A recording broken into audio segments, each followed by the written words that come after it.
Hare Krishna, welcome everyone. We'll begin with our prayers. Om Jnanatimirandasya Gyananjana Shalakaya Chakshuro Unmritam Yena Tasmai Shri Gurave Namaha.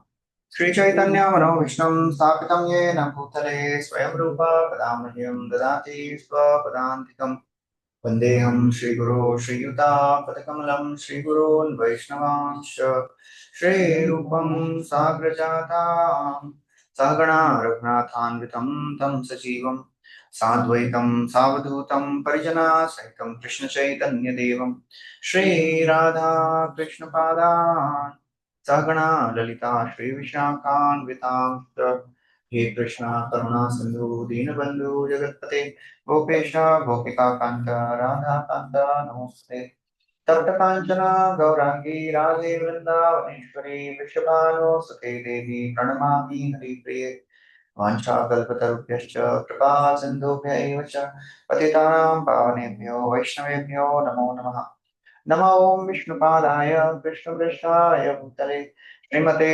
Bhaktivedanta स्वामी नितिनामिने नमस्ते सरस्वती देवे गौरवाणी प्रचारिणे निर्विशेष शून्यवादी पाश्चात्यदेशतारिणे जय श्री कृष्ण चैतन्य प्रभु नित्यानंद प्रिय अद्वैत गदाधर शिवासादि गौर भक्तवृंद हरे Krishna Krishna Krishna Hare Hare Hare Ram Ram Ram Hare Hare Hare Krishna. So we are continuing our discussion from Srimad Bhagvatam. We are on Canto 4. We are on chapter 11 today. So far we have discussed Dhruv Maharaj. He does tapasya. He wanted a kingdom greater than his great-grandfather Brahma. Met with Narad Muni. Narad Muni instructed him on the path of devotional service. First he tested Dhruva. Then following the instructions of Narad Muni, Dhruva went to forest of Vrindavan, Madhuvan. Did tapasya. In 6 months he got darshan of the Lord. And he offered beautiful prayers. He didn't want any material benedictions, being purified by the power of devotional service. Still, Lord gave all the benedictions to Dhruva.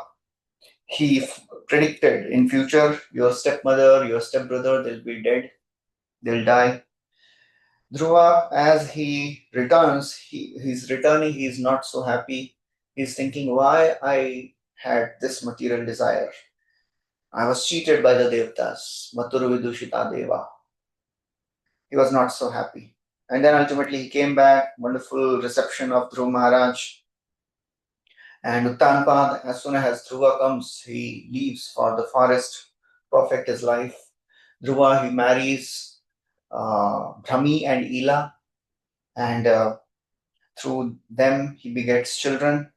Ultimately, as predicted by Lord, his stepbrother Uttam and Suruchi, she was dead. Uttam was killed by Yakshas and Suruchi died in the forest fire. So in the last chapter, we heard, 10th chapter described the fighting of Dhruva and the Yakshas. All the Yakshas, they were creating intense illusion. So all the sages, they came, they inspired Dhruva to remember Narayana. That was the last verse. In the last verse, these sages, they told that, O Dhruva, please chant the names of the Lord. Remember this Narayanastra. Uttanapada Bhagavam Savsaranga Dhanava Deva Shanotyavanataarti Haro Vipakshan Yannama Vidhayan Shamya Shraddha Lokavanja Satarati Dushtaramanga Mrityum. So now what happens? We'll see next. 11th chapter. Swayambhu Manu advises Dhruv Maharaj to stop fighting. Maitreya Uvacha Nishamya Gadatam Evam Rishinam Dhanushi Dhruva Sannadayastram Upastrishya Yannarayana Nirmitam. Sri Maitreya said, My dear Vidura, when Dhruva Maharaj heard the encouraging words of the great sages, he performed the Achamana by touching water, then took up his arrow made by Lord Narayana and fixed it upon his bow. So this chapter describes how Dhruva, he starts killing indiscriminately all the Yakshas. And ultimately Swayambhu Manu had to intervene. He gives wonderful scriptural instructions. and he stops Dhruva. So Dhruva, as he heard the beautiful words, encouraging words of these sages, he performed Achman. So earlier, Dhruva was angry because he was insulted by Suruchi and Uttam. And now he wanted to take revenge. And that time he wanted to take revenge. Now he is angry for Uttam. And he wanted to take revenge for the death of Uttam. So that is how the transformation happens by the process of devotional service. So wonderful thing is happening. This yakshas, they created intense illusion, but the illusion was dispelled by the chanting of Narayana Astra. That's the only thing. The process of devotional service, chanting the names of the Lord, can only purify one, dispel all the illusion of the material world. Techit kevalaya bhaktya vasudeva parayana agham dhunvanti snena niharam iva bhaskaraha. Just like when the sun rises, all the fog is completely dissipated. Similarly, by the practice of devotional service, one is completely purified of all the illusion. Shoka, moha, and bhaya, they are completely dispelled. Anyone remembers the verse describing these three words? Shoka, moha, bhaya. First canto mein aata hai. Practice of just by hearing the names of the Lord, one gets purified and becomes free from shoka, moha, and bhaya. Shyam Vaishroyamanayam Krishna Purushe Bhakti Rutpatayate Pumsam Shoka Moha Bhaya Apaha. Okay, yes. Shoka, moha, and bhaya will get dispelled by the practice of devotional service. So Srila Prabhupada writes, Dhruva Maharaj was given a specific arrow made by Lord Narayan himself, Narayanastra. Yan Narayana Nirmitam. It was made by Lord Narayan himself. He fixed it on his bow to finish the illusory atmosphere created by the yakshas. So as soon as one surrenders, Mameva prapadyante mayametam taranti, one crosses over. So without Lord Narayan, one cannot overcome the illusory energy of the Lord. It is Duratyaya. And then Srila Prabhupada, he never leaves a chance to describe what is the Narayanastra in this age. That is chanting of the names of the Lord. Prabhupada writes, Sango Pangastra. In this age, the Narayanastra, or weapon to drive away Maya, is the chanting of the Hare Krishna mantra in pursuance of the associates of Lord Chaitanya. So that is the power of associates of Lord Chaitanya, Narayanastra. So now, Dhruva, he puts his arrow on his bow. Sandhiyamana etasmin Maya guhyak nirmita Shipram vineshu vidura Klesha jnanodaya yatha. As soon as Dhruva Maharaj joined the Narayana Yastra arrow to his bow, the illusion created by the yakshas was immediately vanquished, just as all material pains and pleasures are vanquished when one becomes fully cognizant of this. Sandhiyamana, as soon as Dhruva placed this Narayanastra onto his bow, the illusion, Maya, guhyak nirmita, guhyak means yakshas. The illusion created by yakshas, what happened? Shipram, Vineshu, it was all destroyed immediately. Vineshu, Vidura. A beautiful example is given. Klesha jnanodaya yatha. As soon as one becomes established in the jnana of oneself, all the klesha is completely dispelled. Anyone can tell me any other verse where it's described? As soon as one practices devotional service, one becomes free from the klesha. First verse, Bhagavatam. Tapatraya Moolanam. That is just one verse. There are many. Tapatraya Moolanam. One becomes free from all the illusion and miseries of this world. So as soon as one becomes self-realized, he goes beyond the modes of material nature. Which verse says this? Bhagavad Gita. By the practice of devotional service, one transcends the three modes. 14th chapter, last verse. मुझे भी याद नहीं आ रहा क्या है वो? मां च योग विचारेण भक्ति Ah. योगेन सेवते. Some, that's the one, isn't it? सगुणान समतित्यैतान ब्रह्म भूयाय कल्पते. So, Yeah. मां चयो अव्यभिचारेण भक्ति. When one practices unalloyed devotional service, one becomes free from the modes. So Prabhupada quotes this famous line, Krishna Surya Sam Maya hai andhakar, yahan Krishna taha nahi Maya radhikar. Krishna consciousness and Maya are always side by side. Anyone remembers anywhere this has come? It has come 2 times. Krishna and Maya side by side. कहाँ सुना हमने? दोनों देखा, दोनों थे. व्यासदेव बोलते हैं. हाँ, व्यासदेव क्या बोलते हैं? 173 और 4 में कुछ तो बोलते हैं. क्या बोलते हैं? विलज्जमानया यस्य स्थातुम इक्षा पथे अमुया विमोहिता विकथ. नहीं, ये तो ब्रह्मा जी बोलते हैं. Brahma ji says Mayadevi standing behind the Lord. That is what the Brahma ji saw. Vilajjamanaya yasya. She cannot come in front of the Lord. And ये व्यासदेव क्या बोलते हैं? क्या देखा इन्होंने? भक्ति योगेन मनसि सम्यक प्रणीते अमले अपश्यत पुरुषम पूर्णम मायाम चतत अपाश्रयम. He saw Krishna also and he saw Maya also. So Maya and Krishna, they are always side by side. So anywhere Krishna is there, Maya is definitely there. So ISKCON में भी ऐसा है. Best of Krishna and best of Maya. So we should be careful. What do we want? Krishna consciousness and Maya are always there, side by side. ऐसा नहीं है कि भाई कृष्ण मिल गए तो माया कहाँ है? माया उधर ही रहती है, बगल में ही. All the temptations will be given. Pratishtha, puja, labh will come. Prabhupada writes, as soon as there is awakening of Krishna consciousness, all the illusory pains and pleasures are vanquished. Maya metam tarantite. So that is how the power. In fact, it doesn't require the sun to rise completely. Even a glimpse, Arunodaya is sufficient to dispel the Maya, dispel the darkness. Just a glimpse of bhakti is sufficient to destroy all the illusion. So that is very, very important.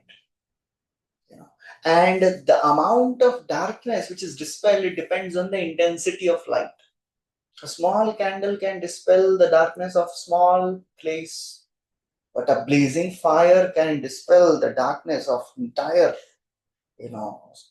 big place. So to the extent we surrender to the Lord, to that extent our illusion, our ignorance will be dispelled. So sadhaka has a very flickering surrender. थोड़ा surrender करते हैं, फिर सोचते हैं ज्यादा तो नहीं कर दिया, तो उसमें चलता रहता है ऐसा. The more we become committed, the more we are purified of these conditionings and anarthas. So Prabhupada writes, as soon as there is awakening of Krishna consciousness, all the illusory pains and pleasures are vanquished. Bhakti is klesha agni. Klesha agni means, what is the meaning of klesha agni? All the klesha, miseries are destroyed. Aprarabdha phalam papam putam bijam phalonmukam kramena eva praliyeta Vishnu bhakti ratatmana. So now, Dhruva, he placed his arrow. Tasya shastram dhanushi prayunjata Swarna ponka kalaham savasasaha Vinisrita avivishur dushadbalam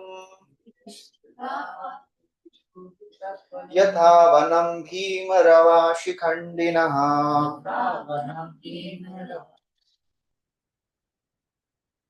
Even as Dhruv Maharaj picks the weapon made by Narayan Rishi onto his bow, arrow is with golden shafts and feathers like the wings of a swan flew out from it. They entered the enemy soldiers with a great hissing sound, just as peacocks enter a forest with tumultuous crowing. Yeah. So as soon as he didn't even shoot that bow, just placed his arrow on the bow. He didn't shoot the arrow. Just by placing the arrow on the bow, what happened? Hundreds of other arrows started flying from the bow like wings of a swan. So as soon as one starts practicing devotional service, the anarthas, they start getting dispelled. They don't have to wait for some time. It happens simultaneously. Bhakti para isha anubhava virakti anyatra chaisha traka eka kala. Simultaneously, one becomes freed from all the attachment of the world, one experiences Krishna, and one advances in devotional service. So these arrows, they started creating havoc. Translation, somebody can read next. Those sharp arrows dismayed the enemy soldiers, who became almost unconscious, but various yakshas on the battlefield in rage against Dhruva Maharaj somehow or the other collected their weapons and attacked, just as serpents agitated by Garuda rushed towards Garuda with upraised hooves. All the Yaksha soldiers prepared to overcome Dhruva Maharaj with their upraised weapons. So all the soldiers, they were getting tormented by these arrows. They created havoc. What next? Next verse. Hare Krishna. When Dhruva Maharaj saw the Yakshas coming forward, he immediately took his arrows and cut the enemies to pieces, separating their arms, legs, heads, and bellies from their bodies. He delivered the Yakshas to the planetary system, which is situated above the sun globe and which is attainable only by the first class brahmacharis who have never discharged their semen. Hare Krishna. So Yakshas, they were sent to Brahmalok. So whenever one is killed in the battle, they are given this credit. They are sent to Brahmaloka. So Dhruva, he's showing intense emotions, intense anger.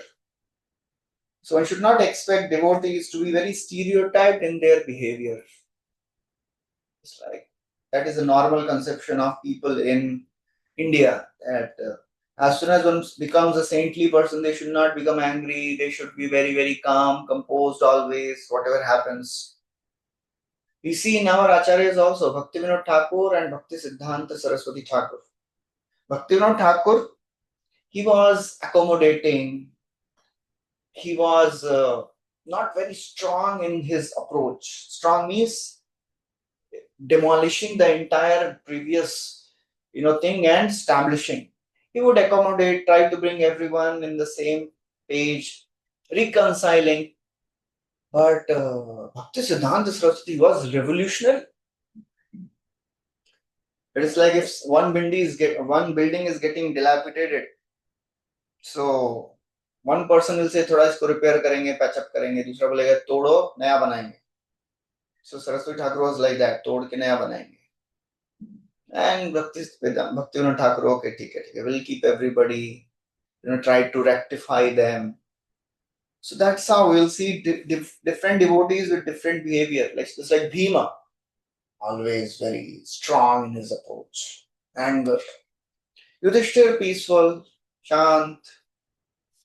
So that's how we should never judge a devotee based on their external behavior. ये तो इतने जल्दी गुस्सा होते हैं और ये कैसे devotee हैं. We should see their surrender to the service, surrender to devotees, surrender to Krishna. So that is very important. So Prabhupada writes,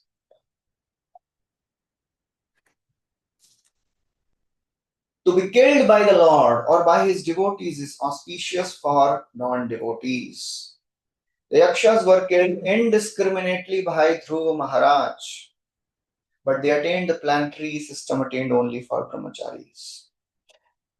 As the impersonalist jnanis or demons killed by the Lord attain Brahmaloka, people killed by devotee of the Lord also attains Brahmaloka, Satyaloka. So that's what Prabhupada writes. Anything done by the devotee, it is glorious.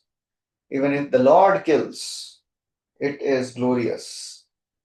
Anywhere we have heard this, when the Lord is killing the soldiers on the battlefield of Kurukshetra, they were delivered. Lord is not killing. When Arjuna is killing, just by seeing Krishna, they were delivered. Bhishma they were there. नहीं. Uddhava talking to. हाँ, Uddhav talking to Vidur ji. तथैव चान्ये नरलोकवीरा यदा हवे कृष्णमुखारविन्दम् नेत्रे पिबन्त्यो नयनाभिरामं पार्थास्त्रपूता पदमाकुरस्य. Prabhupada writes, even when a king or a state of government kills a person who is murderer, that killing is for the benefit of the murderer. So when the Lord kills or his devotee kills, the person is benefited. And then in the next paragraph, Prabhupada describes the importance of practicing celibacy.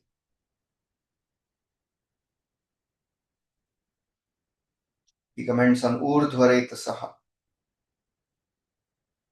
And then he says, in Bhagavad Gita, the Lord says, even if one goes to Brahmaloka, he comes back. What is the use of going to Brahmaloka? By the practice of devotional service, one can go back to Godhead. Harim vinana mritim taranti. Prabhupada quotes this verse. Last line. Harim vinana mritim taranti. Mriti means this material existence cannot be crossed over unless one practices devotional service. So Chakravarti Thakur writes something. Gita also says they returned again to the earth planet. Abrahma bhuvanaloka punaravartino Arjuna. So that's how one should not think. Going to Brahmaloka means liberated. No, they are not liberated. They'll come back again. Okay, next verse. Translation. When Swayambhuva Manu saw that his grandson Dhruva Maharaj was killing so many of the yakshas who were not actually offenders, out of his great compassion, he approached Dhruva with great sages to give him good instruction. So now Swayambhuva Manu, he is concerned. He is although now renounced, he has renounced the kingdom, he is not the king, but still he is very alert. That is a very responsible king. Although one renounces, but still, after handing over the kingdom, for some time one should see that is this person doing the service properly. ऐसा नहीं कि इसको दे दिया अभी मुक्त हो गए हम हरि बोल. No. He was very alert. He was seeing what is happening, what Dhruva is doing, because father is not there. Uttanpad to chale gaye. Swayambhuva Manu is there. So Swayambhuva Manu, his responsibility is to make sure that Dhruva is ruling the kingdom properly. So Prabhupada writes.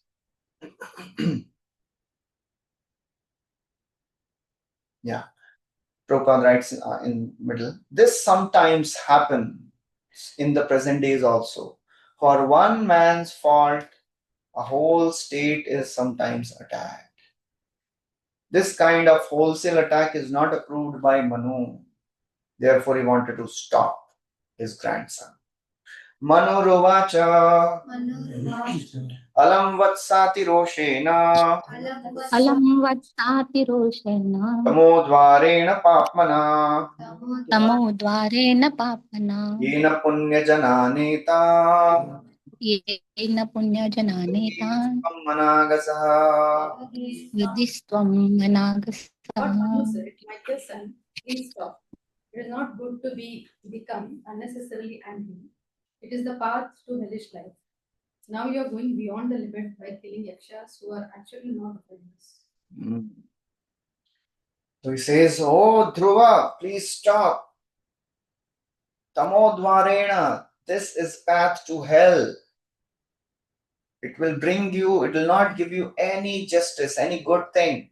Tamodwarena papmana, it is as to hellish life. But alam, alam means enough. Enough of it. Stop it. Yena punya jananetan avadhistam. Why are you killing these people unnecessarily? They are not offenders, they are punya janan. One person made a mistake and you are killing entire community of yakshas. This is not at all good. Please stop fighting, O Dhruva. So that is how Swayambhu Manu, he starts giving instructions to his son, who is very, very angry now. so, Swayambhu Manu, he tries to convince Dhruva in many, many ways. So he's saying it is not a proportionate punishment. For one person's mistake, you are killing so many. So Prabhupada writes, Atiroshena means unnecessary anger. Dhruva Maharaj went beyond the limits of necessary anger. So anger is required. One person did a mistake, he should be punished for sure. But now it is going beyond the limit. So from this we can understand killing is not bad, but when killing is done unnecessarily, the killing opens the path to hell. Dhruva was saved from such a hellish action, such a sinful action, because he was a great devotee. So that's the advantage of being a great devotee. It is not that great devotees, they don't make mistakes, but they are always guided by the Lord or his devotees immediately. As soon as there is some mistake, somebody will guide. Krishna will send somebody, oh, please help this devotee. So Prabhupada writes, violence is certainly a path leading to hellish condition, but is also required to maintain the law and order. Here, Lord Manu prohibited Dhruva from killing the Yakshas because only one of them was punishable, not all. And then again Prabhupada writes, in modern warfare, attacks are made upon innocent citizens.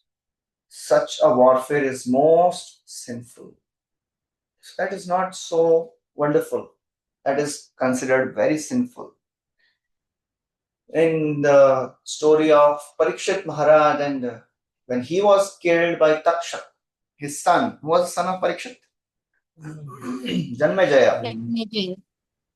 When he was small that time, when he grew up, he came to know that my father was killed by Takshak. He wanted to destroy the entire race of snakes. There Brihaspati came and he had to stop. Reception में गया. He said something. He said it will be okay. I'm just waiting for him. खिड़की खोल दी.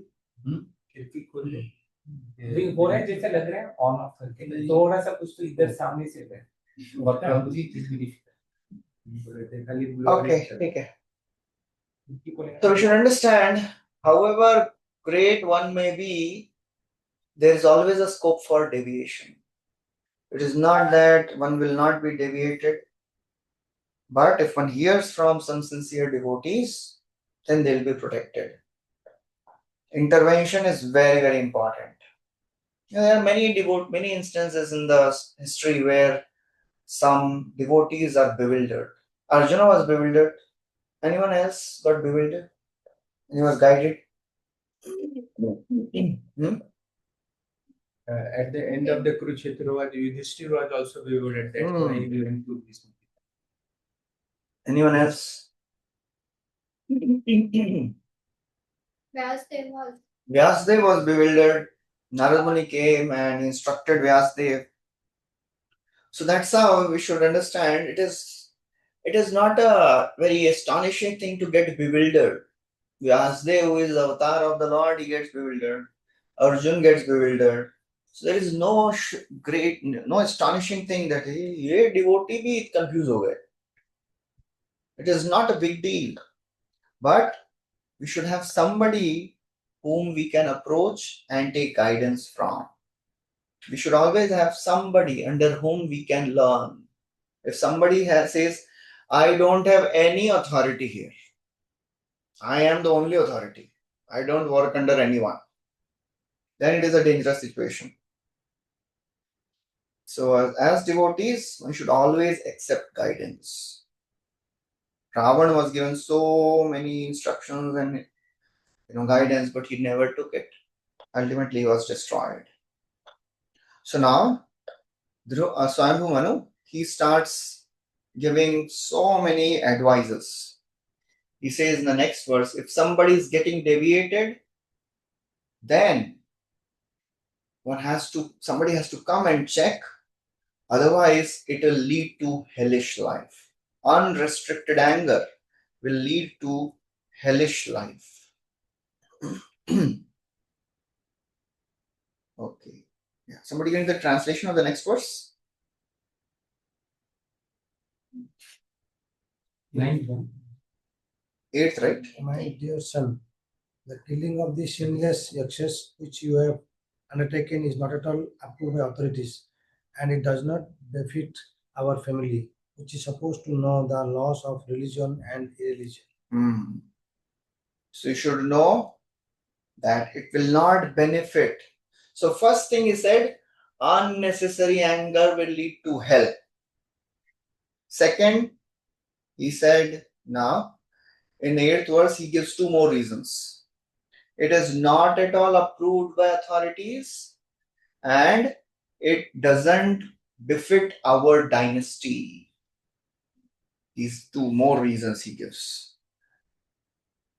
Now, 9th verse, he says, translation. My dear son, it has been proved that you are very much affectionate towards your brother and are greatly aggrieved at his being killed by the Yakshas. But just consider, for one Yaksha's offense, you have killed many others who are innocent. So he's saying the mistake of great personality will create a bigger effect. If an ordinary clerk in the company makes a mistake, it will not affect the company much. थोड़ा एक दो paper कम लाएगा, थोड़ा ज़्यादा लाएगा, late लाएगा. But if the CEO makes a mistake, then entire company will suffer.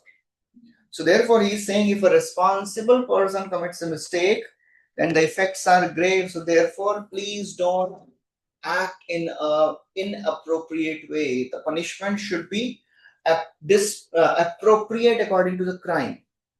It is disproportionate punishment you are giving.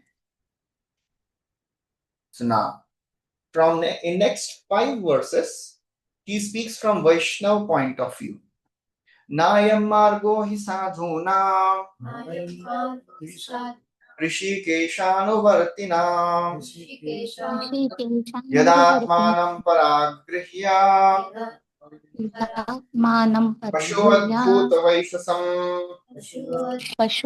Pashubhutavaishasam. One should not accept the body as the self and thus, like the animals, kill the bodies of others.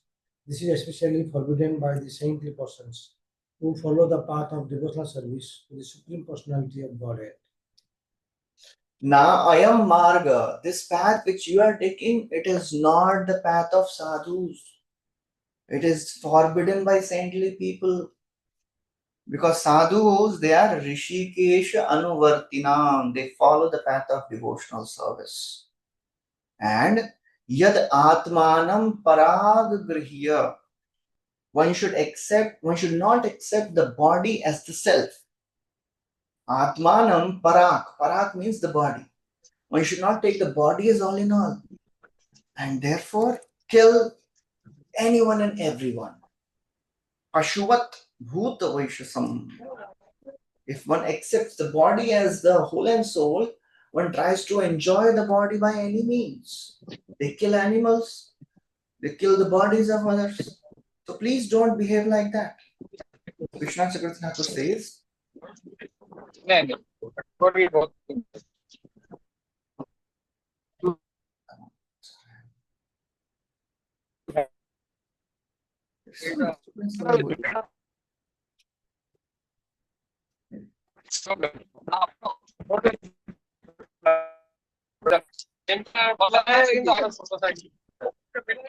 Sharda Prasad Prabhu.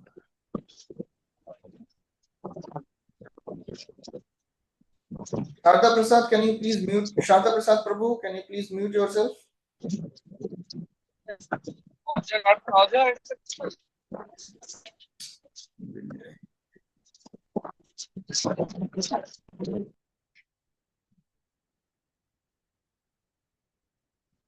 So Srila Prabhupada writes, Sadhunam Rishikesh Anuvartinam is significant.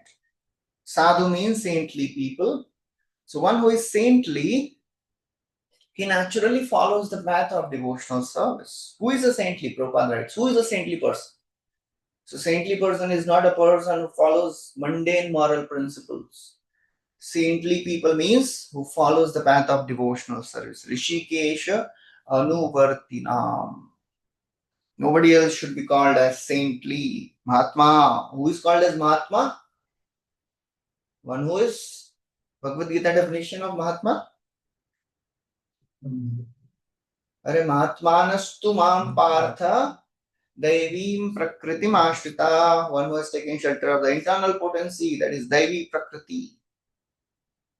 So Prabhupada writes, Rishikena Rishikesha Sevanam Bhakti Uchyate, the process of rendering devotional service by the practice of bhakti, by using one's senses, is called as bhakti. Therefore, Prabhupada writes, why should a person who is already engaged in service of the Lord engage himself in personal sense gratification? So Manu is saying, no, you are doing this for your personal sense gratification. It doesn't befit the great saintly people, the devotees of the Lord. And Prabhupada writes, why should he unnecessarily engage like the animals? An animal thinks that the body of another animal is his food. Therefore, one animal attacks others. A sadhu is not supposed to kill animals unnecessarily. He continues. Sarva bhutatma bhavena bhutavasam harim bhavan Bhutavasam harim aradhyapaduraradyam bhavan tatparam आराध्यापतुराराध्यं विष्णोस्तत्परमं पदम्.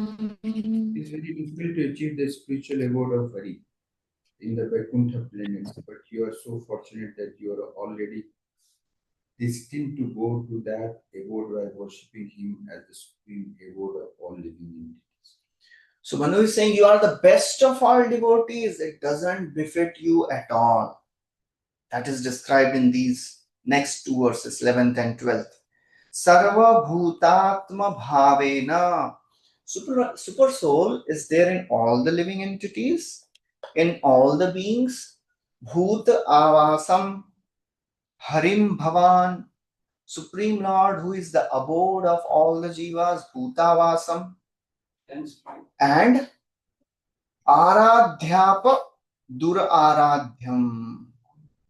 This path of devotional service, it is very, very difficult to achieve. Duraradhyam. As Narad Muni told, Sudushkaram karma kritva.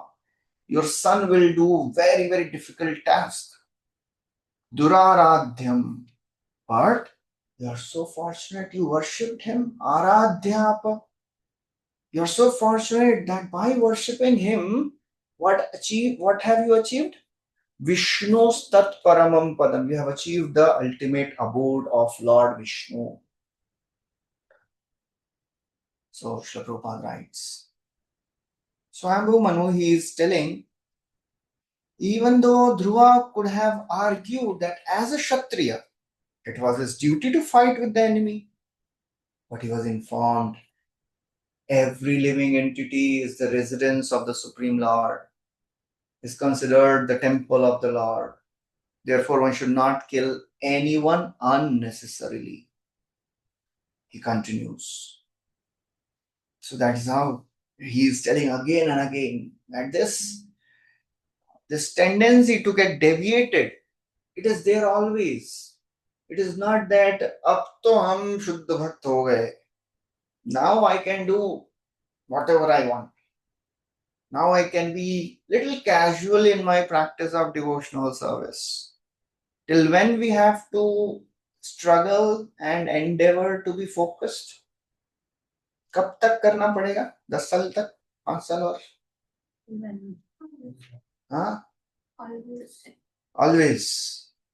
प्राक शरीर विमोक्षणात् शक्नोति have यशोढ़म प्राक शरीर. Krishna says, till the time we have this body, we have to be careful. We can never trust the mind. कि भाई अब तो मेरा मन पूरा डिवोटी हो गया, मालूम है, अन्येर हृदय मन मोर मन वृंदावन. मेरा मन नहीं होगा वैसा. Even great saintly people, they have to be really careful. Rishabdev showed by his personal example in the 5th canto. When he went to the forest practicing Jada Yoga, all the mystic siddhis approached him. He didn't accept them, although he was Supreme Lord himself. So Parikshit asks, why he didn't accept? He is Supreme Lord, what was the problem?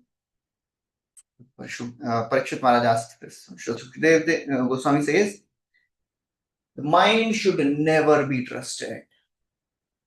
One should always be careful. We should be aware always. भाई कभी भी गड़बड़ हो सकता है. So we should always be very, very cautious. Conscious of Krishna and cautious of Maya. These two things are very important. So Prabhupada would tell sometimes, my only fear is my devotee, there is only one problem with my devotees. They don't fear Maya enough. अब तो devotee बनने वाले ना. We should always be cautious. So he continues. Sattvam harer anudhyata tatpum samapi sammatah Tattum tatam tavatyam samapisammatam kritavan tatam anusikshan satam vratam. anaushiksham satavratam. Because you are a pure devotee of Lord, the Lord is always thinking of you. And you are also recognized by all his confidential devotees. Your life is meant for exemplary behavior, and therefore surprised, why have you undertaken such an abominable task? Tattvam harer anudhyata. You are a pure devotee. You always think of Lord. Anudhyata. Pumsamapi. And you are also recognized. अरे सब devotees जानते हैं कि भाई ध्रुवा इतने बड़े devotee हैं. All the confidential devotees know. How can you do this? Very strongly he is chastising.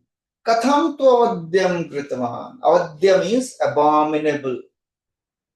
How can you do this? How can you do this abominable activity? It doesn't befit you. Anusiksham satam vratam, because your life is meant for exemplary behavior. So very strongly he is saying, you cannot behave like this. If the great personality does something wrong, everyone follows. Which verse says this? Yadyadacharati sreshta tattadevetaro jana. So how can you behave like this, Dhruva? Vishwanath Chakravarti Thakur says, Anu. Anu means always. Anushilanam. इसमें आता है शब्द अनुशीलनम. कृष्णानुशीलनम कैसे शुरू होता है? अन्याभिलाषिता शून्यम ज्ञान कर्माद्यनावृतम अनुकुल्येन Krishna anu. Anu means continuous. So when Rupa Goswami is giving this definition of Uttam Bhakti, are we practicing Uttam Bhakti? Yes. Yes. बात नो डाउट नहीं कर रहे हैं हम लोग उत्तम भक्ति. Yes. उत्तम भक्ति कर रहे हैं, प्रैक्टिस की नहीं कर रहे हैं. Yes, We are doing we are yes. practicing. हाँ. We're practicing. So we are practicing Uttam Bhakti. Sadhan Bhakti is Uttam Trying Bhakti. to. We are practicing pure devotion. That is Uttam. It is not that only Bhava Bhakti, Prem Bhakti is Uttam. और साधन भक्ति तो अभी ठीक है. Sadhan is also Uttam Bhakti. But the question is, we are not remembering always. Anushilanam कहाँ हो रहा है हमारा? So Jiva Goswami says, for sadhak bhakta, anu means at least once in 24 hours हो सकता है. So he brings this definition, to such a basic level where sadhakas, they are accommodated in the practice of pure devotional service. Anu, for a sadhaka means chalo रोज 2 घंटा हो रहा है या फिर रोज कुछ ना कुछ हो रहा है, regularly हो रहा है. It is not every moment, it is every day. So we should never have any doubt कि हम कहाँ उत्तम भक्ति कर रहे हैं. We may not be uttam, but the bhakti which we are doing is uttam. He says you are always remembering the Lord. This means the Lord, out of affection, makes him remember. The Lord makes the devotee remember. You are always considered by the devotees like Narad. Narad Muni और बड़े बड़े लोग आपके ऊपर कृपा किए हैं. That means he is object of mercy of these great devotees. How can you behave like this, O Dhruva? You know, big devotees are thinking like of you. Srila Prabhupada writes, Dhruv Maharaj was a pure devotee and was accustomed to always thinking of the Lord. Reciprocally, the Lord always think of those pure devotees who always think of him. Just like there is a story, one time Hanumanji went to Lord Ram and says, Ram was reading a diary. बोले कौन सी diary है भगवान? ये diary में मेरे devotees का नाम है जो मुझे हमेशा याद करते हैं. मैं can I see this diary? देख रहे हैं, पलटते जा रहे हैं, पेज खत्म हो गया डायरी, उनका नाम ही नहीं, हनुमान जी का. बेचारे दुखी हो गए, हनुमान जी मेरा नाम नहीं. So lord Ram says don't worry, I have another diary. और दूसरा डायरी निकालते हैं. तो ये कौन सा डायरी है? ये डायरी में उनका नाम है जिनको मैं हमेशा याद करता हूँ. So in that it says first name is Hanumanji. So when we think of the Lord, Lord reciprocally thinks of us. That is liya yathamam prapadyante. So Prabhupada is making that point. As a pure devotee does not know anything but the Lord knows anything but the devotee. क्या है वो? Lord Vishnu is telling to Durvasa Muni, I know only my devotee. You Sadhunam hridayam mahyam, devotees are in my heart and I am in the heart of my devotee. Sadhunam hridayam mahyam, sadhunam hridayam toham. Madanyatena jananti naham tebhyo managapi. They know only me and I know only my devotees. So that's what Swayambhuman is telling. If you are a pure devotee, you are recognized by pure devotee. आपको भगवान याद करते हैं, आपको बड़े बड़े devotees मानते हैं. How can you do like this? So he's telling 4 points here. You are a pure devotee. First, you are recognized by other pure devotees. Then you should always act in exemplary way. And fourth, it is surprising that you have killed so many yakshas. This is not befitting. So if we are if we are dressing like a Vaishnava, we should also behave like a Vaishnava. So he is saying, Arey Baba, itne bade devotee hain, how can you behave like this? And then he describes what is a conduct of a devotee. Titikshaya karunaya maitrya cha khil jantushu samatvena cha sarvatma bhagavan समत्वेन च samprasidati. सर्वात्मा भगवान् समप्रसीदति. The Lord is very satisfied. Hare Krishna, the Lord. पढ़ी माता. The Lord is very satisfied with his devotee. With the devotee greets other people with tolerance, mercy, friendship, and equality. Thank you. Hare Krishna.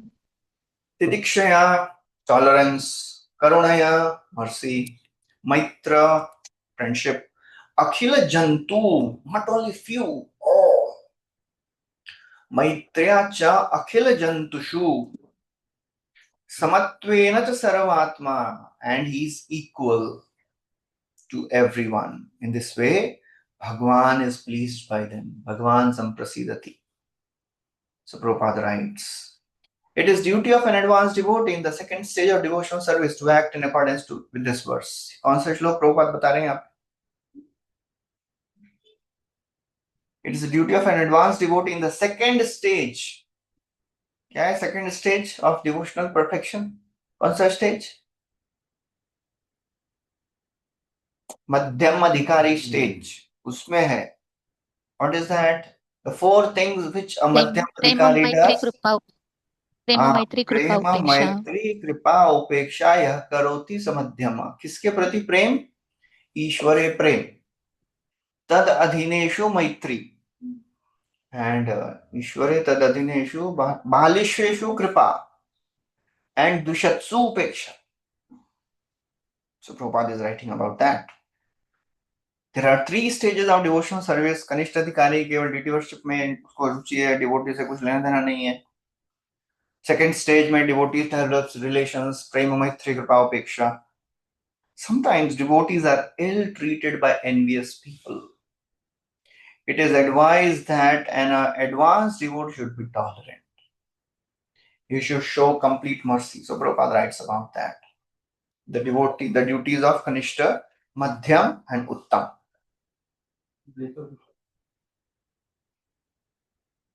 So Chakravarti Thakur writes, a devotee should treat everyone equally. He quotes a verse from Bhagavad Gita. Atmaupamyena sarvatra. He treats everyone like he wants others to treat himself. And because this devotee works in this way, what is the result of pleasing the Lord? Bhagavan samprasidati. If Bhagavan is pleased, what will happen? Samprasanne bhagavati. Purusha prakritair gunai. पुरुषः Vimukto प्राकृतेर्गुणे विमुक्तो brahmanirvanam richati. ब्रह्मनिर्वाणं मृच्छति. One who actually satisfies the Supreme Personality of Godhead during one's lifetime becomes liberated from the gross and subtle material conditions. Thus, being free from all material modes of nature, he achieves unlimited spiritual bliss. Samprasanne means some purest prasanna. When the Lord is actually satisfied, not just little bit, actually satisfied. Samprasanne. Samyak. Samyak means completely satisfied.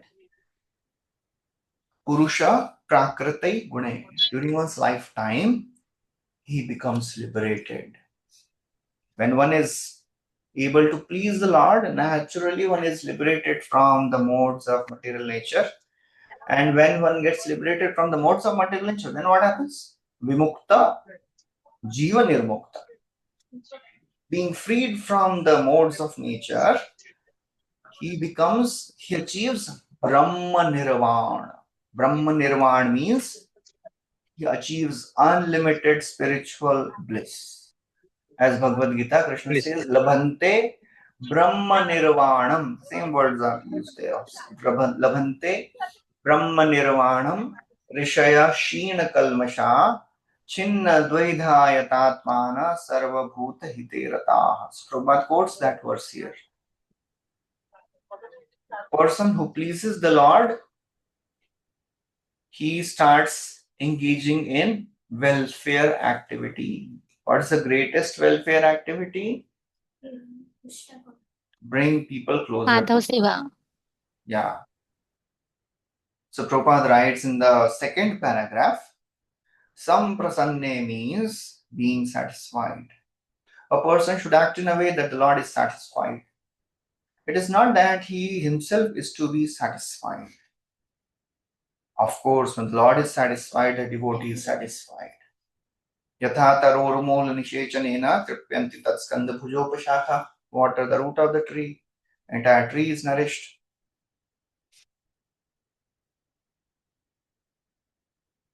And then Prabhupada says, everybody is trying to satisfy their desires, either gross desires or subtle desires. Karmis, they want sense gratification. Jnanis, they are busy in subtle activities, mental speculation. Yogis, they want mystic siddhis. But the devotees, what are they doing? They are trying to satisfy the Lord. Yasmin tushte. Anyone know the next two words? Yasmin tushte jagat tushtam. If the Lord is pleased, entire world gets pleased, satisfied. So that is how different people have different practices. Karmis, dharmasya hi apavargasya नार्थार्थाय उपकल्पते नार्थस्य धर्मेकांतस्य कामो लाभाय हि स्मृता. For karmi, what is their dharma? Their dharma is yajna. What is their apavarga? Heaven. For jnani, what is their dharma? Their dharma is tapasa, brahmacharyena, shamena cha, damena cha, cultivating knowledge, doing tapasya. What is their apavarga? Their apavarga is liberation, mukti. For yogis, what is their dharma? Their dharma is yam, niyam, asana, pranayam, ashtanga yoga. What is their apavarga? Their apavarga is mukti. For devotee, what is their dharma? Their dharma is navvida bhakti. And their apavarga is prema bhakti, Krishna prema. So that's how different people have different goals. But ultimately, one should come to this understanding of pleasing the Lord. Then one will attain labhante brahma nirvanam richati. So then after this, so 10 to 14, he spoke from Vaishnava perspective. Now from 15 to 24, he speaks from philosophical perspective. So when Manu, he saw that, okay, Dhruv Maharaj understood the philosophy of Vaishnavism, still he was dissatisfied because of his brother's death. So therefore, now he is giving an explanation of how this material body is ultimately made up of elements, 5 elements. Why are you so concerned about this? So 10 verses, he is speaking about the nature of the things in this world. He'll describe who is the killer, who is being killed. So he speaks all that. Next verse. Bhutai panchabhirarabdher arabdhai ते पञ्चभिरारब्धे purusha evahi यः पुरुष एव हि vayorvyayavaya sambhuti तयोर्वाया सम्भूतिः yoshit purushayoriha. योषित्पुरुषयोरिह. The creation of the Hare Krishna, the creation of the material world begins with the 5 elements, and thus everything, including the body of a man or a woman, is created of those elements by the sexual life of man and woman.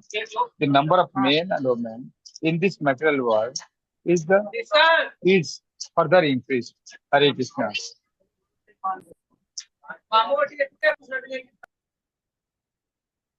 Bhutai panchabhirarabdhai. This body made up of 5 elements. Yoshit purusha evahi, created by a combination of man and women. Tayor vivaya sambhuti, by the union of man and women. The number of men and women come into this world. Why are you so disturbed? It's all combination of living entities that creates another living entities. A person who thinks I am the doer, he is bewildered. Prabhupada quotes this verse. Prakriteh kriyamanani ahankar vimudhatma karta aham. He says, I am the doer. He does not realize that everything is done by the material nature. Prakriti is doing everything under the influence, under the control of Krishna. Maya adhyakshena. So why you are so concerned about this? Prabhupada writes, the Supreme Lord has immense varieties of potencies, and they act in different gross and subtle ways. It is by such powerful potency the universe is created. Although grossly it appears to be no more than 5 elements, they are all combination of these 5 elements. This entire creation, all the variety which we see, it is just the combination of 5 elements. So therefore, why you are so concerned, O Dhruva? One should not be disturbed by material nature's process, the waves of material nature. Ichha dvesha samuthena dvanda mohena bharata sarve bhutani sammoham sarge yanti parantapa. Krishna says, everything in this world is going through ichha and dvesha. And because of this, so many things are getting generated. Dvando, because of the dvandva, one has desire, one has hatred. And because of this, living entities, they come together and different entities are created. So that is the nature of this Jagat. Jagat means always changing. Jagat, which is always moving. So don't be concerned, don't be so much overwhelmed by it, O Dhruva. Evam pravartate saraga sthiti sanyamaeva cha Sati dronavekaradracha Sayam Evacha mayaya Gunavati paramatmana. Karadraja Ayaya Paramatmanam. Manu continued, my dear King Dhruva, it is simply by the illusory material energy of the Supreme Personality of Godhead and by the interactions of the three modes of material nature that creation, maintenance, and annihilation takes place. So only by the illusory energy all these things are happening, O Dhruva. You should not be bewildered by it. Prabhupada in the purport describes how first creation takes place when the ingredients they come together. Then he says when the child is born, the parents they see, oh, now this child is born, we have to maintain the child, and then the child becomes big. Then there is a tendency of maintenance of offspring. And he says this is not just present in human society, it is there in every society. Everyone takes care. By the interaction of the material modes, creation, maintenance, and annihilation, they are inevitably taking place. So therefore, one should know that everything is happening under the influence of the modes, and who is under the control? Supreme Lord is under the control. So one should not think I am the doer. Everything is happening under the modes. So why he is telling all this? He is telling that your brother is killed. You should not think that, oh, this yaksha is responsible and all these yakshas are responsible. It is all happening under the influence of the modes of nature. Prabhupada writes, we can see that those who are situated in the modes of goodness, they live longer than those who are in the mode of passion and ignorance. And Prabhupada quotes this, Urdhvam Gachanti, in the heavenly planets, they have longer lifespan.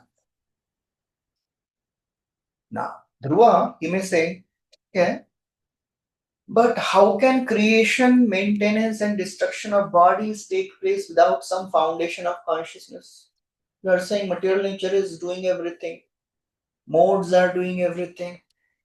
There must be some consciousness also involved. So that is what Manu answers in the next verse. Translation, somebody can read.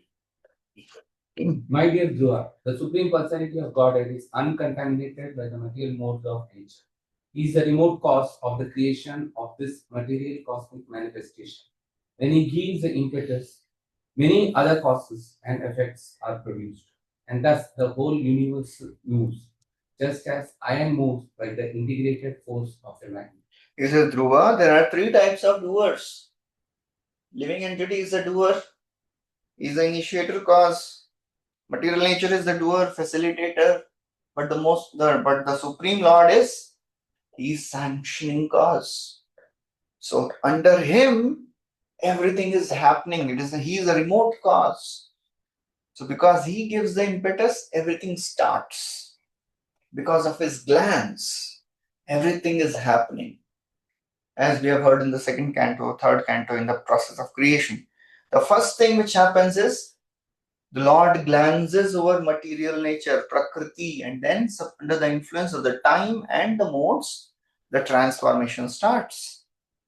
So Prabhupada writes in the purport, everything is happening by the energy of the Lord. But the atheists, they think, no, it is all material nature which is working. A simple example of interaction of elements occurs when we mix soda and acid, and the movement of effervescence is produced.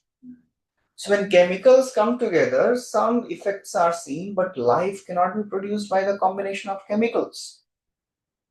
So Prabhupada quotes how in this universe, there is, as we have heard in the second canto, there is Nimitta Karana and Upadana Karana.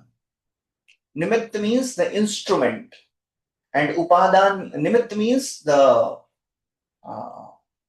person, and upadan means the instruments, the materials.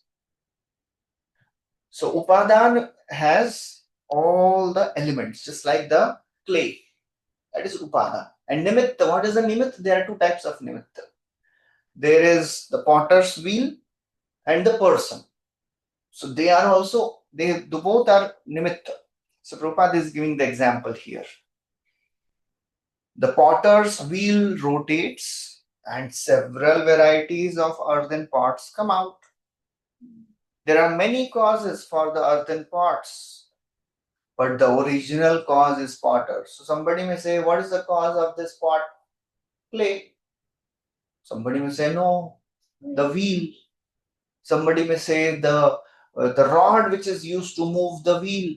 But they are not the main cause. The main cause is the potter, the person. So Prabhupada writes that force comes by the Supreme Lord's, by the potter's superintendence. The same idea is explained in Bhagavad Gita. Krishna is the Supreme Lord. He is behind everything. He impregnates the jivas. And Prabhupada writes how in Darwin's theory they don't accept the living entity. Can you open the windows or something?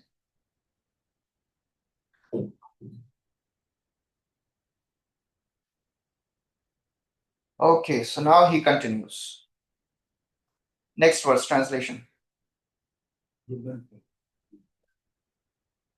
At least fan chalne dijiye na. Fan chal raha hai, chalne do. Translation, next verse. हरे कृष्णा। पढ़िए माता जी, आप पढ़िए, आपके बाद पढ़ते हैं। By his inconceivable supreme energy, time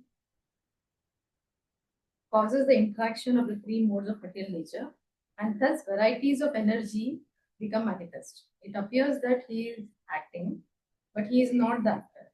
He is killing, but he is not the killer. Thus, it is understood that only by his inconceivable power is everything happening. So Dhruva, after hearing that, okay, the Lord gives the impetus, and then the cause and the effects are produced. So he may say, if that is so, then creation, maintenance, and destruction, they should occur simultaneously. Everything should happen simultaneously. So he says, no, there is sequential agitation of the modes. It is not simultaneous. So he's describing the Supreme Lord, what he does, he causes the interaction of the three modes, and then the varieties of energies they manifest. So it appears that he is acting, he is not the actor. He is killing, he is not the killer.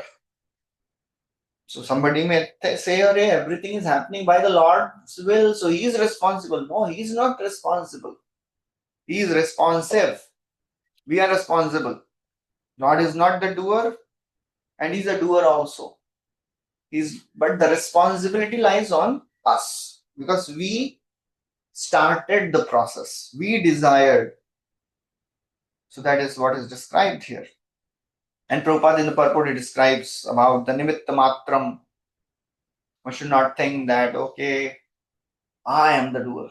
No, we are just one of the doers. The Lord is a supreme doer. Prabhupada focuses on this word, durvibhavya. It is very difficult to conceive by our tiny brains how this is happening. Vibhakta virya. The Lord is divided in varieties of potencies. This is the right explanation of the display of creative energies in this material world. We can better understand the mercy of God by an example. The government state is always supposed to be merciful, but in order to keep law and order, the government employs police force, and thus punishment is meted out to rebellious citizens. Similarly, Supreme Lord is merciful, but if somebody doesn't follow the instructions, then Lord punishes them, puts them under the control of the illusory and Maya energy, Maya Devi. So in the next verse, he continues, There are 5 different powers of the Lord. What are the different 5 powers of the Lord? Swananto antakara kalo Swanta Anadiradikritavyayah Janam janena Anadiradirgitavya janayan Janam janena Marayan jayanam Janayana mrityunantakam. Marayam Mrutana. Janayana My Hare dear Krishna. Shiva, the Supreme Personality of Godhead is Supreme ever existing, Personality of God but in the is form ever of exists, time. He is but the in the creator form of of time. everything. He has no beginning, although he is the beginning of everything. Nor is he ever exhaustible, although everything is exhaustible in course of time. The living entities are created through the agency of Father and killed through the agency of death.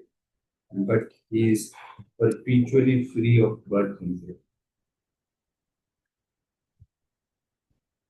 So, my dear Dhruva, Supreme Lord is ever existing, first of all. He is Anadi. He is killer of everything. Antakaraha. He has no beginning, Anadi. He has no beginning without any. He is Anadi. He is Antakara. He is Ananta. He is infinite. And he is never exhaustible. He is inexhaustible. And what he does? Janam janena janayan. He is causing the living entities to be born. And he is the one who is the death of the death also. Marayan mrityuna antakam. So that is the power of the Supreme Lord. So Prabhupada Chakravarti Thakur writes, see his other powers. He is without destruction, Ananta, but he is the destruction of others in the form of time. He is without birth, but he causes the birth of others. He is inexhaustible. He, as the cause of birth, he produces children by fathers, Janena. And as destroyer, he destroys even Yamraj. Marayan mrityunantakam. Even Mrityu is destroyed. Prabhupada writes in the purport. The supreme authority and inconceivable power of the Lord can be minutely studied from this verse. He is always unlimited. He has no creation or end. Krishna says, Kalosmi, I am the time factor. Lokakshaya krit pravidho, I have come to destroy the entire universe. All the people. He quotes from Bhagavad Gita. And then Prabhupada writes, eternal time is also without beginning. But it is the creator of all creatures. The example is given of a touchstone. It says, this touchstone creates many valuable stones and jewels, but does not decrease in power. Similarly, creation occurs many times, everything is maintained, and then everything is annihilated. But Supreme Lord is untouched. It is not that he is diminishing in his power. Oh, I have created so many things, my energy has gone down. No, it doesn't happen to him. He is Marayan Mrityunantakam. Many great personalities have come in the history. Hitler, Napoleon, they have come and they are gone. Marayan Mrityunantakam. So Prabhupada writes, year after year, many books are published regarding Hitler's killing thousands of people. And even before that, Napoleon killed so many people. But nobody is asking who killed Napoleon and Hitler. That is Supreme Lord. Marayan Mrityunantakam. Navai swapakshasya vipaksha eva va. परस्य मृत्योर्विशतः समं प्रजा तं धावमानम् अनुधावन्त्यनीशा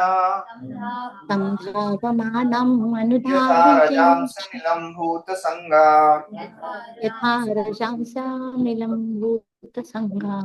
Personality of God The Supreme Personality of Godhead, in his feature of eternal time, is present in the material world and is neutral towards everyone. No one is ally and no one is enemy. Within the jurisdiction of the time element, everyone enjoys or suffers the result of his own karma or fruitive activity. As when the wind blows, small particles of dust fly in the air. So, according to one's particular karma, one suffers or enjoys material life. Hare Krishna. Dhruva may say, everything is done by the Lord. The Lord is partial. How he allowed my brother to be killed? So Swambhanu says, although the Lord is acting in this way, he cannot be accused of injustice because he has no favorites. Navai swapaksha, na vipaksha. He has no favorites. Nobody is his ally. Nobody is his enemy. Swapaksha, vipaksha. Of course, in one place, it is described Swanam Paksha Poshanam. The Lord, he nourishes his own side. So now Swapaksha, na Vipaksha. Bhagavad Gita also, where Krishna says like this, I'm equal. क्या बोलते हैं? He says, Samoham Sarva Bhuteshu, I'm equal to everyone. Name Dveshyosthi na priya. There is nobody who is my friend, my enemy. Ye bhajanti tu mam bhaktya. Those who are my devotees, they are in me. I take care of them. He is contradicting himself in one verse. ऐसा भी नहीं कि एक शुरू में बोले एक and में बोले तो भूल गए होंगे थोड़ा सा बाद में बोले. Same words he is contradicting himself. That is the inconceivable potency of the Lord. So he's saying, Lord has no vipaksha, no swapaksha, parasya mrityu vishata samam praja. He is present in material world and samam praja, he is neutral. Tam dhavamanam anudhavanti. Within this jurisdiction of time element, everyone enjoys or suffers. What he suffers? His own karma only. The Lord is not doing anything for them. Lord is not putting any additional misery or any additional happiness. They are all suffering their own karma. Yatha, just as Rajamsi Anilam, when the wind blows, the dust particles, they fly in air. So one should not feel Lord is responsible. Whatever karma one does, suffers according to that, suffers the reaction.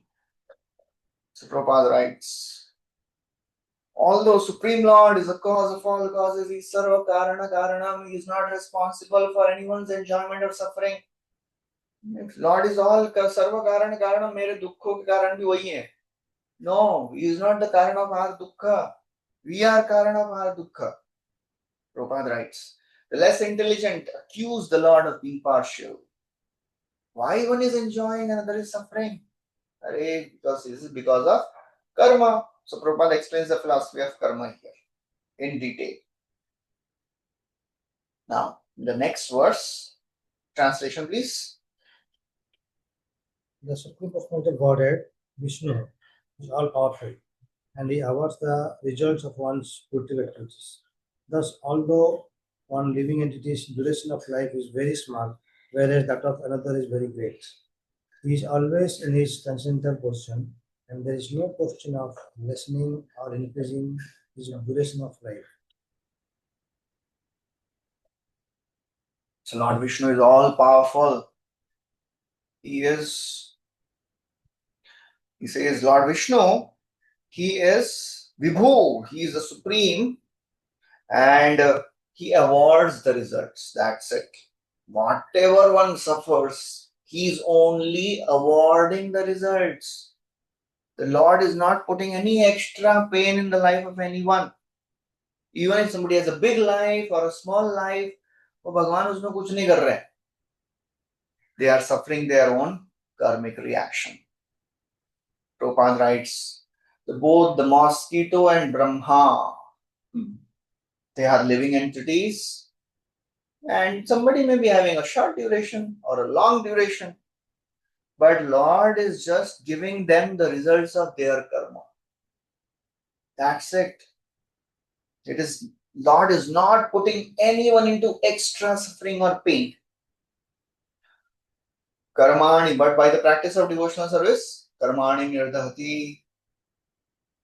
Now, in the next two verses, he says, karma be the cause of happiness and distress. Okay, theek hai. You are telling that karma is the cause of our happiness and distress. Dhruva is saying, okay, true, but there are philosophers who argue this. They say there are different varieties of species they have come up. How is this possible? So in the next verse, Swayambhu Manu, he says there are 5 opinions about the cause of happiness and distress. Anyone remembers when Parikshit he meets that Dharma bull? He asks him, who is responsible for your situation? What he says? He says, some people say karma is responsible. Some people say devatas are responsible. Some people say time is responsible. I am not able to ascertain who is responsible for my suffering. So that time Parikshit says, you are dharma personified. Because you understand there are many causes of suffering. So what are the different opinions? Next verse. Kechit karma vadantyenam Subhavam pare nripa Swabhavam pare nrupa Eke kalam pare daivam eke kalam pare Pumsam devam kamam mutapare. upsam kamam mutapare. The differentiating among varieties of life and their suffering and enjoyment is explained by some to be the result of karma.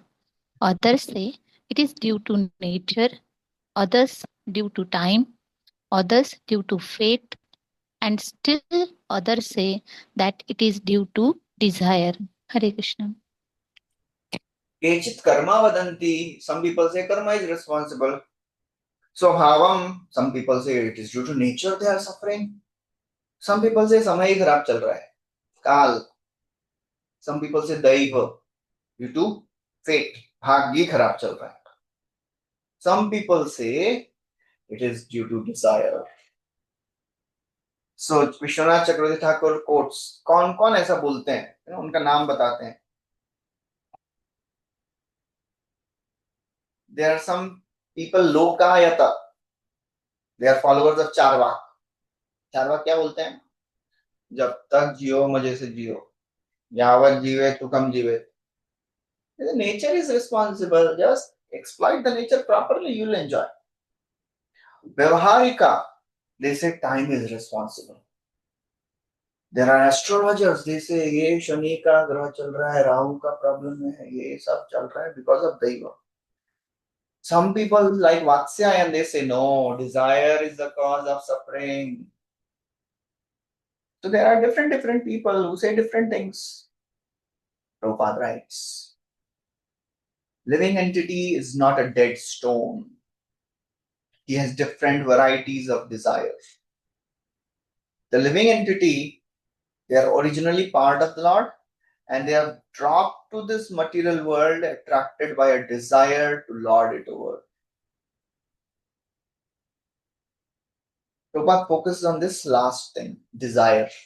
Our desire is the cause of suffering. That is actually the main cause, our desire. We desire, so then everything else starts. Nobody else is responsible. Desire is responsible for our suffering. That is the most important cause. We have heard in the descriptions of Virat Rupa, one of the description is given to show how the desire is the cause of this material universe. We have heard living in the universal form, Virat Rupa desired to see, and the eyes were created. Desire to hear, ears were created. So Virat Rupa desires means who desires? Living entity desires. The living entity is combined form of living entities, Hiranyagarbha. When we desire, things manifest. Lord is working to fulfill our desires. Prabhupada quotes. Srila Narottam Das Thakur therefore advises one turns his desires towards serving the Supreme Lord. Unless one turns our desires. Krishna, Kama Krishna Karmarpane. Till the time we don't turn our desire to serve Krishna, they will never be purified. Because the desires, they can bind us, they can liberate us. Association can bind us, it can liberate us. Who said that? The same association can bind us and liberate us. Kapila Dev says, क्या बोलते हैं वो? संगो यः संसृते हेतु असत्सु विहितो धिया. Devavati also says like that. क्या बोलते हैं Devavati? वो भी ऐसा ही कुछ तो बोलती हैं. महत् से नहीं, वो नहीं, वो भी ऐसा ही है. महत् सेवाम द्वारा माहुर विमुक्ते तमो द्वारा युषिताम संगी संग में 5th कैंटो में आता है. तो देवावती भी बोलती हैं same. If you associate with devotees, the path, the gates of liberation is opened, and you associate with materialists, you will be bound in this world. So that's how the desires are the cause of suffering. So after Dhruva Maharaj hears all this, अरे बाप रे इतने सारे लोग हैं, main कौन है वो बताओ. So he says, who amongst these establishes the truth? So someone who says no one. They are all ignorant. They don't know who is responsible. They just keep talking. All these philosophers are wrong. They don't know the root cause of everything. Translation, next verse. The absolute truth, transcendence, is never subject to understanding the imperfect sensory entity, nor is he subject to direct experience. He is the master of varieties of energies, like the full material energy, and no one can understand his plans or actions. Therefore, it should be concluded that although he is the original cause of all causes, no one can know him by mental speculation. Most important is Supreme Lord is the cause. These various types of philosophers, they keep on speculating, ye karan hai, wo karan hai. But avyakta aprameya asya, Supreme Lord, he is the master of all the energies, nana shakti udayasya. No one can understand him. Navai chikirshatam tata, nobody can understand his plans, his actions. Therefore, you should conclude he is the original cause of all causes. Swasambhavam, no one can know him. Ultimately, the Lord is the cause of everything. If somebody says, ye karan hai, wo karan hai, it is all happening because the Lord is in control. The Lord is a supremely responsible personality. And how he plans, nobody knows. Nobody knows the plans of the Lord. Nobody knows how he is working. Nahi asya karechit rajan puman ved vidsitam yad vijigyasaya yukta muhyanti kavayopi. Even the great sober personalities are confused. Nobody can understand the Supreme Lord. Prabhupada writes in the purport about this. Dr. Frog, पूरा story Dr. Frog का बताते हैं. All these philosophers of this world, they are like Dr. Frog. How big is the well? Double the size, triple the size.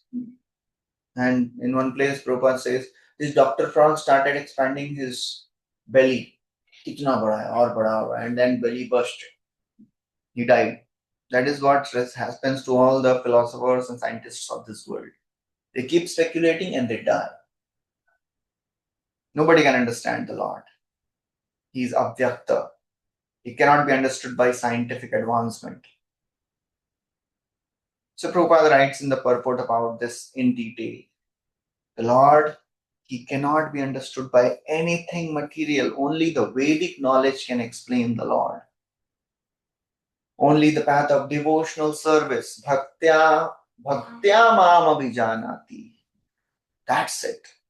When Lord shows mercy, then He can be revealed. Athapi tedeva padambujadvaya prasadalesha. When one receives the mercy of the Lord, then one can see the Lord. One can know the Lord. Otherwise, it is not possible. Then, translation. Next verse. My dear son, those yakshas who are descendants of Kubera are not actually killers of your brother. The birth and death of every living entity is caused by Supreme. The God hundred of every living entity. He is the creator, He is the destroyer, He is the ultimate cause. So therefore, He is the supremely responsible person. But you should not blame the Lord. That is what he says in the next verse. Translation. The Supreme Person. Hare Krishna. The Supreme Person. Mataji, go ahead. This material world maintains it and annihilates it in due course of time. But because he is transcendental to such activities, he is never affected by ego in such action or by the modes of material nature. Why we suffer? Because we perform an activity under the influence of ego, or under the influence of ichcha and dvesha, under the influence of modes. But the Lord is transcendental. He has no ego, material ego. He is not influenced by the material modes. He is not affected. Namam karmani limpanti, name karma phale spriya. Because I don't have any desire, I am not bound. Why we suffer? Because we have desires. So the Lord is working, He is doing so many things, but He never gets affected because He is not doing anything to fulfill His desires. He is doing everything to facilitate the desire of a living entity. So He is not responsible. The Lord remains aloof from the ego. Next verse, translation. हरे कृष्णा हरि बोल प्रभु question पूछे क्या हरि हाँ बोल बोलिए ना. Yes प्रभु हमारा material distress का cause Dzire है ऐसे समझेंगे तो डिजायर का ओरिजिन माइंड हो गया तो दैट मीन्स माइंड ही हो सकता है क्या कारण जैसे भगवत गीता में मन एवं मनुष्यानाम कारण बंधनम ऐसा कह सकते हैं क्या प्रभु हरे कृष्ण दंडवत प्रणाम Mind is a software. Who trains that software? Who is just क्या बोलते हैं उसको, writing that software? It is happening under the influence of consciousness. Ideally, intelligence should control the mind. Intelligence should be controlled by the soul. But because since so many lifetimes we have corrupted our software by our wrong desires, that's how now our mind is working in a wrong way. So mind is not responsible. We are responsible. My mind is so restless, so flickering because I have made the mind like that. So that is why we have come in this material world. We wanted to enjoy. So we are given this material body, material mind, material intelligence. भाई मजा करो, try करो. पिटाई होगा तो वापस आना. So we have Yes, Prabhu. tried this. So our mind. हाँ. Yes, Prabhu. जैसे जैसे पर स्पिरिचुअल स्क्रिप्चर हम पढ़ते तो हमें माइंड पिक होता है ना कि वो रॉन्ग थॉट कर रहा है, समझ में आता है और हम डायरेक्ट झट से स्पिरिचुअल थॉट में आ जाते हैं। तो वही जैसे पकड़ में आएगा तो स्पिरिचुअल थॉट में आते हैं, और जब पकड़ में नहीं आता तो माया में रहते हैं। तो वही जैसे वो ग्रीप होगा ना, मतलब मुझे वही कहना है कि ट्रैप हो जाएगा तो हमें समझ में आता है, जब तक ट्रैप नहीं होगा तो समझ में नहीं आता है कि हम है कहाँ पे एग्जैक्टली, स्पिरिचुअल माइंड को लेके कर रहे हैं या मटेरियल माइंड को। तो वही कहना। हरि बोल, हरे कृष्णा, दंडवत प्रणाम प्रभु। Because now we are developing spiritual intelligence. Krishna says, third chapter, last verse. Evam buddhe param buddhva samshtabhyatmanam atmana jahi shatrum mahabaho kamarupam durasadam. So in that verse, Krishna says, cultivate spiritual intelligence. How cultivate spiritual intelligence? By reading scriptures. So that's what we are doing now. We are reading scriptures, we are hearing. So our intelligence is not our material intelligence, that is spiritual intelligence. That is intelligence of scriptures, intelligence of Guru, Sadhu, Shastra. So now we at least realize कि ये मेरा मन है, ये भाग रहा है इधर, इसको पकड़ के वापस लाना है. Otherwise, मन जो बोलेगा, we are servants of the mind. Mind desires and intelligence plans. मन बोलेगा वो देख के आते हैं, इंटेलिजेंस बोलेगा वैसे कि जान देखना है, प्लान करेंगे. Now we have spiritual intelligence, so we know that this is wrong. So that has happened because of the spiritual intelligence we are cultivating. Okay. तो फिर जिसको सैंक्शन तो भगवान भी करेंगे ना, भले हमने प्लान किया. हाँ, because depending on our karma, Lord sanctions. Our karma. घूम फिर के हम क्या, हाँ, हम पे ही आएगा. we We are responsible. We can never blame the Lord कि भाई आपने किया गड़बड़. काहे को दुनिया बनाई क्योंकि हम चाहते थे. So we are responsible. Nobody else is responsible. Okay. So next verse, translation please.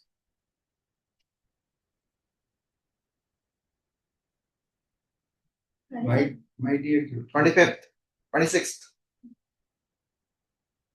The Supreme Personality of Godhead is the super soul of all living entities. He is the controller and maintainer of everyone. Through the agency of his external energy, he creates, maintains, and annihilates everyone. Okay, so ultimately, the Lord is aloof. He is not affected by the modes. He is controlling. He is free. He is working through the material energy. He never gets affected.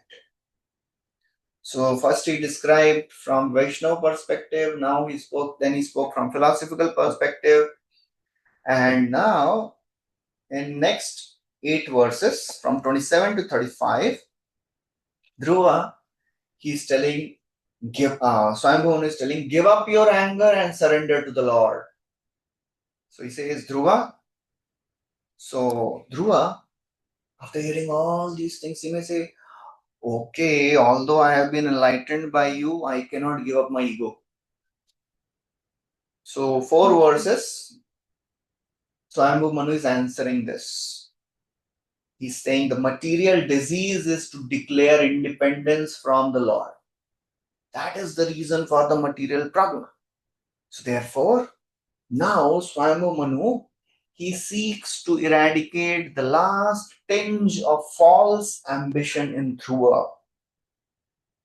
We all have false ambition because we think, I am also something.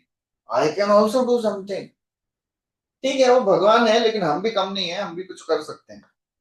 So the last tinge of false ambition, Swayambhu Manu is destroying here by telling Supreme Lord is a supreme controller.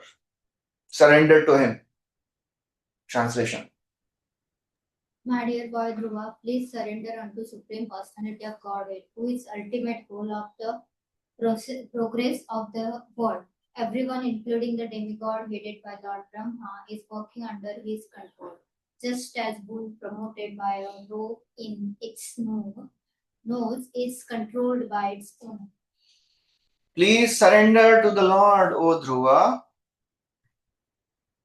He is both life for devotees, Amrita, and he is death for the demons. Mrityu. Tam eva mrityu and amritam tata. Oh my dear boy, he is the death and he is life.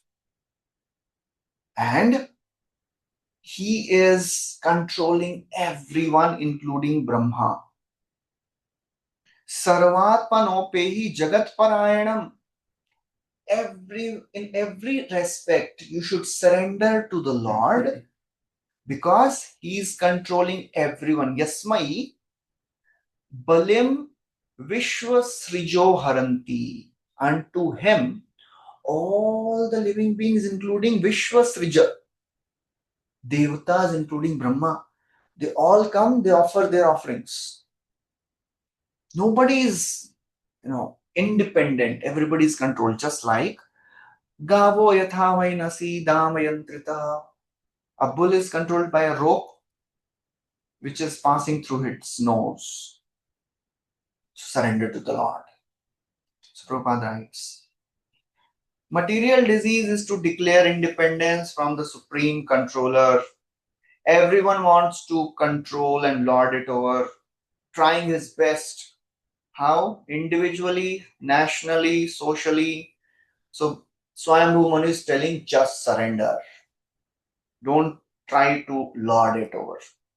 He seeks to eradicate the last tinge of false ambition. There must be some last tinge. Just like at the level of bhava also, there is some trace of anarthas remaining. Only at the stage of prema, one is completely purified. So all the Dhruva, he has achieved darshan of the Lord, he's purified soul, but still, last tinge of false ambition. So here, Swayambhu Manu is trying to just eradicate that.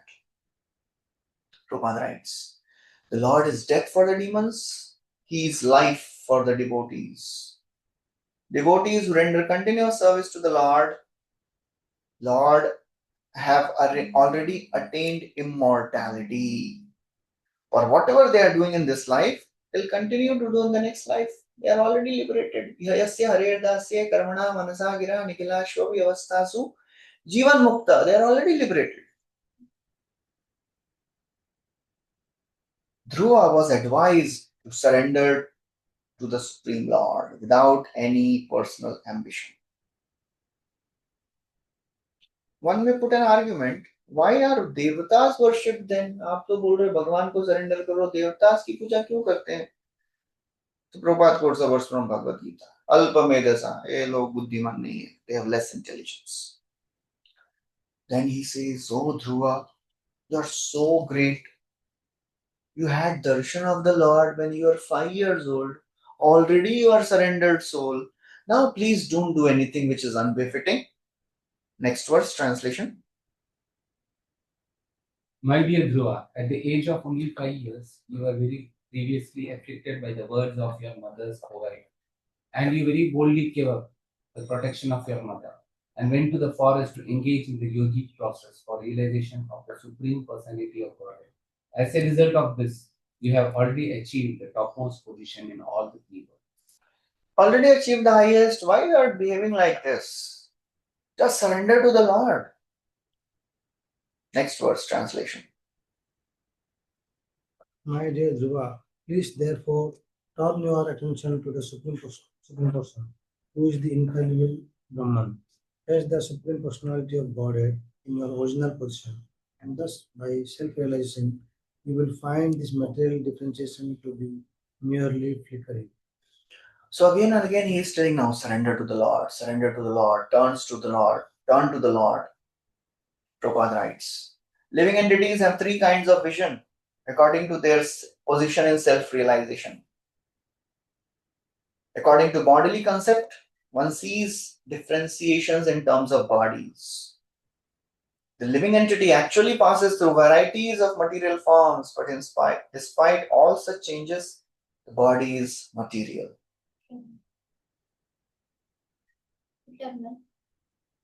Body, he is eternal. Despite all the changes of the body, he is eternal.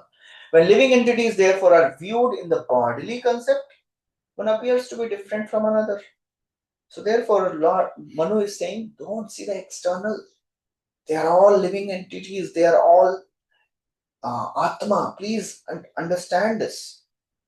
When you are situated in that level of self-realization, you will find this material differentiation to be very flickering, and you will not lament, oh my brother died. Na sochati, na kankshati. He never laments, he never desires anything. So therefore, please understand and come to this level of self-realization again.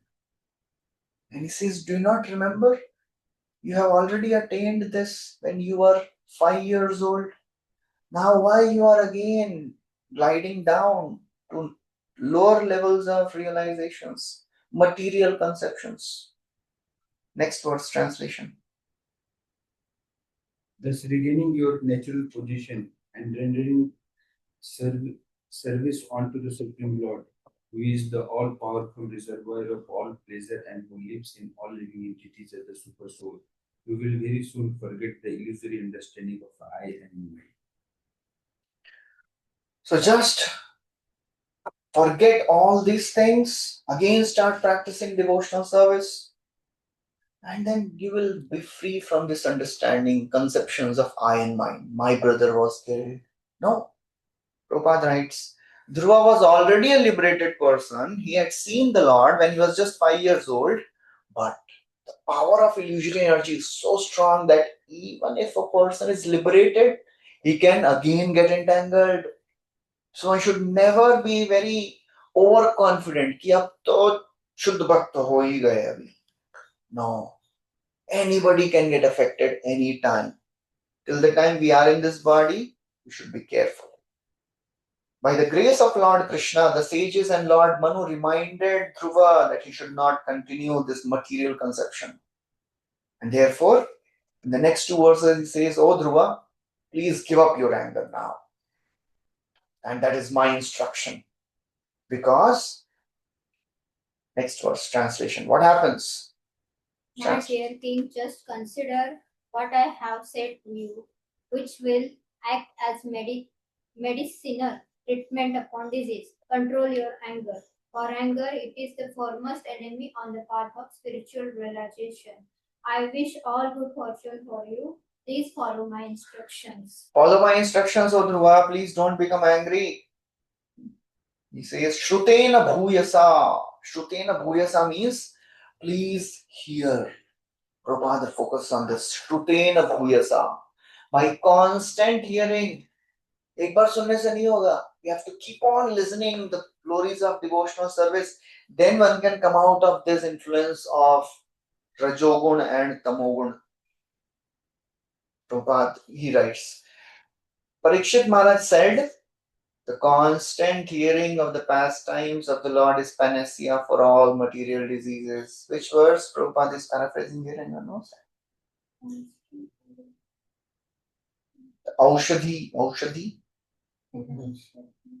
Nivritta Tarashair Upagiyamana Bhavaushadhat Shrotra Manobhirama Bhavaushadhat. That is the only panacea, that is the only remedy for the material existence. So therefore he says, please don't fall down again, O Dhruva. He keep hearing constantly. Again Prabhupada writes, he tells a nice story. There is a short story in this connection about a snake who became a devotee. We know the story. Narad Muni told one snake, Arey Baba, why are you biting everyone? Mera nature hai, I bite. He says, Arey, you should be non-violent. You should not bite. सांप भी अच्छा था, समझ गया वो. So Narad मुनि came for follow-up के बिना कुछ होता नहीं. तो follow-up करने के लिए आए बेचारे. Snake was in blood. क्या हो गया? You only told don't bite, so people came to know ये सांप काटता नहीं. They are throwing stones at me. So Prabhupada writes, he did not bite anyone because it was the instruction of the spiritual master. After a while, when the snake met his spiritual master, he complained, they are mistreating me. He says, Narad Muni told, I told you not to bite. I didn't tell you not to hiss. This is why hissing, they'll go away. Similarly, a devotee should be non-violent. He is qualified with all good characteristics. But, Prabhupada writes very important statement. In the common world, when there is mischief made by others, a devotee should not forget to become angry, at least for the time being, in order to drive the miscreants. At least you should show your fangs. Atnani can become angry for some time. So he's saying, please give up your anger, O Dhruva, following my instruction.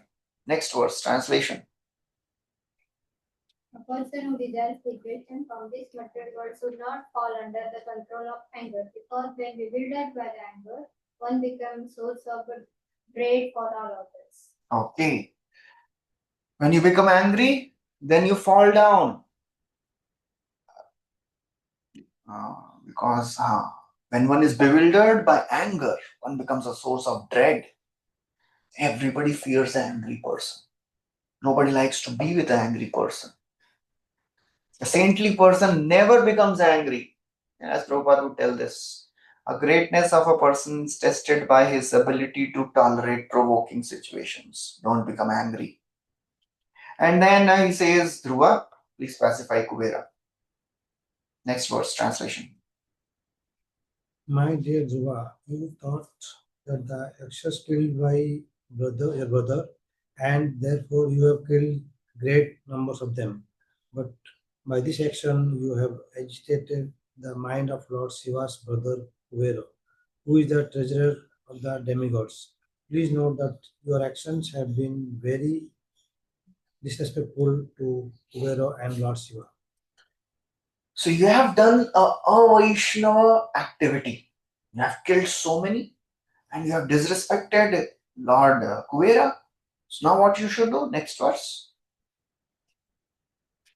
Hare Krishna. For this reason, my son, you should immediately pacify Kuber with gentle words and prayers, and thus his wrath may not affect our family. Hare Krishna. So he says, Are you have displeased Kuvera and we will be affected, our family will be affected. So we should never ever try to displease great personalities, Prabhupada writes. In our common dealings, we should maintain friendship with everyone. We should never displease anyone. It is not that ये तो devotee नहीं है, इसको तो 4-5 गाली दे सकते हैं, चलेगा. No.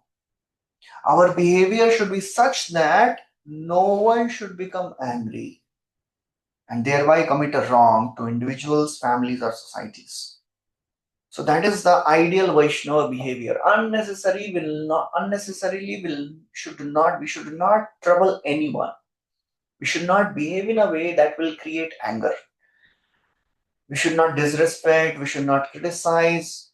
And in third canto, we have heard Kapila Dev, he tells the qualities of devotees and then the practice of devotional service. And then he says, there are some things which my devotees should avoid.